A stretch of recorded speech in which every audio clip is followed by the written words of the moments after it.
Welcome to tonight's 5 on 5. The guest is Joyce Rogers with the Down Syndrome Association of Southern Oregon. Thank you very much for joining me. You bet.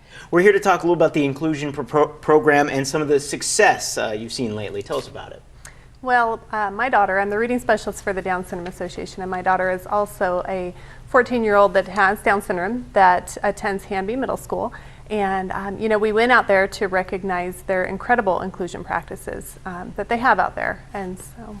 And tell us a little bit about how it went and a little of her story. It was wonderful. She's actually been in School District 6 since kindergarten, and she actually decided to do a PowerPoint presentation for her whole student body, and to recognize Hanby and to give them present an award, and to recognize them for letting her be included and letting her be just a part of the school and be another kid on campus. How important is that to her and to the future that she has? It's huge. It is. Inclusion has to start from the beginning, because if my daughter wants to live in the real world, which everybody does, she's not going to be in a self-contained classroom. She's not going to be in one classroom when, you know, post-education. And if she wants to go to college, which she does, this needs to happen now. And so, what are some of the things that you're learning being part of this organization and watching your daughter grow, and some of the things that are you learn each day? Boy, she's taught me a whole lot. I learned that, again, being included is crucial to day-to-day for independent living, for life skills, for community involvement and awareness. All right, we'll have a few more questions for you, so stick around. More 5 on 5 right after the break.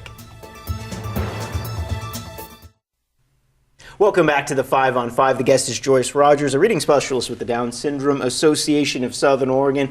We were just talking about your daughter and some of the success at Hanby Middle School she's seen, and what a difference it's made in her PowerPoint presentation, how she wanted to thank them. Tell us a little about how she's helped you. You're mentioning that she kind of teaches you each day, and what your advice would be to other parents. You know, she's really taught me how to see what she is capable of and what other people are capable of who experience intellectual disability as well.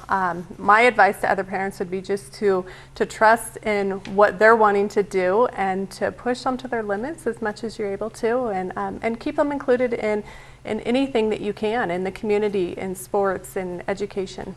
Do you think that's an important issue out there for a lot of parents to realize that holding them back now could be holding them back later from independence, from achieving things that you might not think possible for them? Well, you know, I don't really think that the parents don't want to have inclusion and to have that happening. I think it's the lack of some of the things that happen in the community that are making that happen, not as much as the parents.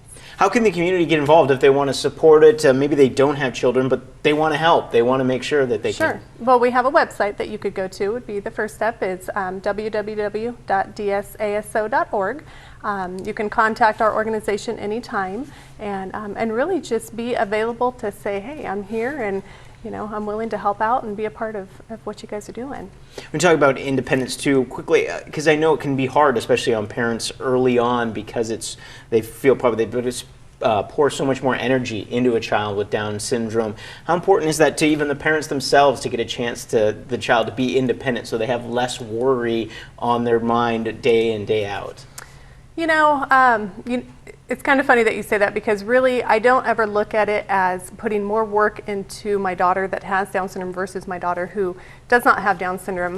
You know, it's just different. The things that you do are different. And so, but it is really important to have independence, because when my daughter's 18 years old, I want her to be able to do the things that any 18-year-old would do, and would typically be going off to college and doing the whole post-secondary education, and being able to not have to care for her as much as the younger years, and just the typical things that you would experience with any child.